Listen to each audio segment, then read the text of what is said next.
भुजबळ मोदींमुळे मंत्रिमंडळात असं संजय राऊत यांनी म्हटलंय, तर भुजबळ ओबीसी असल्यामुळे मंत्रिमंडळात आहेत असं वक्तव्य संजय राऊत यांनी केलंय. भुजबळ नाराज असतील तर मोदींशी चर्चा करतील.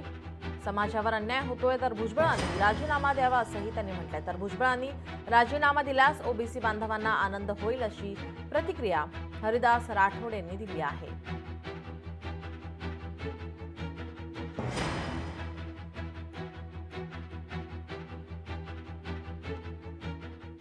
छगन भुजबळ यांना राष्ट्रवादी काँग्रेस पक्षानं मंत्रिमंडळामध्ये जागा दिली नव्हती.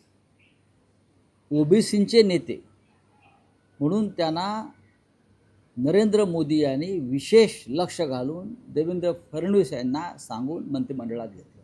भुजबळ हे ओबीसी असल्यामुळे नरेंद्र मोदींनी त्यांना सगळ्यांचा विरोध डावलून महाराष्ट्राच्या मंत्रिमंडळात घेतलं. आणि जर भुजबळच नाराज आहेत असं दिसतंय तर त्या संदर्भात मला असं वाटतं ते जाऊन नरेंद्र मोदींशी चर्चा करतील, प्रधानमंत्र्यांशी, कारण त्यांनी त्यांना मंत्रिमंडळात घेतलं आहे.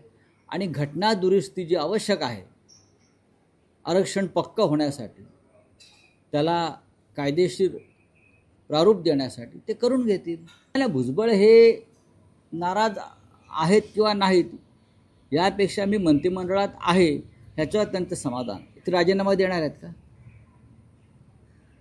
जर ते खरोखर एखादा समाजाचं मी नेतृत्व करतो आणि त्या समाजावरती अन्याय झाला हे जर कोणाला मनापासून वाटत असेल तर त्यांनी त्या मंत्रिमंडळातून बाहेर पडलं पाहिजे.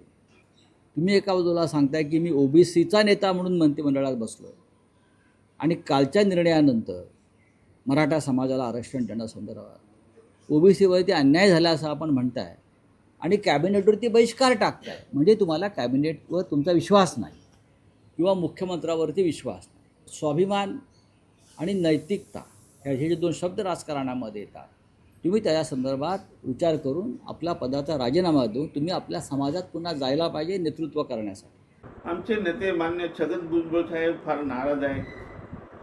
जी आरमधील एक दोन वाक्यामध्ये त्यांना संभ्रम आहे असं वाटतं. शिवाय त्या विरोधात हे हायकोर्टात किंवा सुप्रीम कोर्टात जाण्याची सुद्धा तयारी करत आहे. त्याबद्दल खरंच म्हणजे मी त्यांचं अभिनंदन करेन, ही भूमिका त्यांनी घेतली. पण त्याच्याही पलीकडे एक पाऊल आणखी उचललं. त्यांनी जर राजीनामा दिला, समजा जर त्यांनी या विषयावर राजीनामा दिला तर अख्खा महाराष्ट्र त्याच्यासोबत राहील आणि मग त्यांनी लढाई आपली जी ओबीसीची ती लढायला पाहिजे. खूप झाला 30-35 वर्ष आपण मंत्रिमंडळामध्ये आहे, कॅबिनेटमध्ये आहे, तर किती दिवस आपण यांची लाचारी पत्करता. सोडा हे सगळं आणि ओबीसीचे खऱ्या अर्थाने नेते व्हा तुम्ही. लोकशाही मराठी ऐका, पहा, जागरूक रहा.